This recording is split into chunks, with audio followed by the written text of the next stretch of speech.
Par exemple, lorsque je voulais m'exprimer, il y avait tellement de difficultés. Je ne savais ni prendre la parole en public devant les camarades, ni devant les parents, ni devant les enseignants. C'était tellement difficile. J'ai passé tellement plus d'une vingtaine d'années en train de m'engouffrer dans mon ombre en me disant que c'est impossible pour moi. Jusqu'à ce que ça a été une nécessité pour moi d'apprendre cette langue.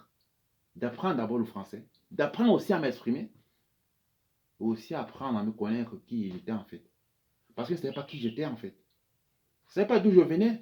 Je ne savais pas d'où je sortais, quelles étaient mes compétences, mes talents, tout ça qu'il devait développer.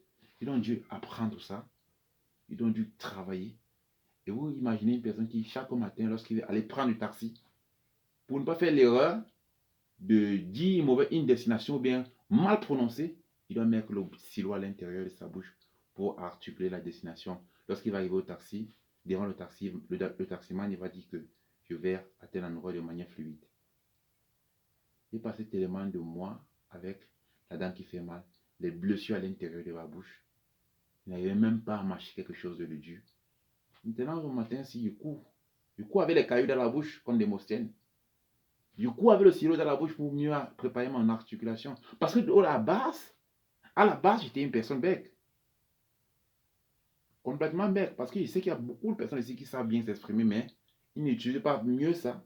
Et je connais aussi, j'ai d'ailleurs rencontré beaucoup de personnes qui savaient mieux s'exprimer et qui s'expriment tellement bien.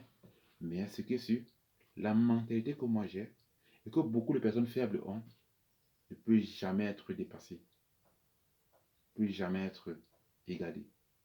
Parce qu'on connaît d'où on vient. On connaît d'où l'on part. Et tout ce que nous avons fait n'a aussi été un chemin, une histoire qui doit se faire raconter.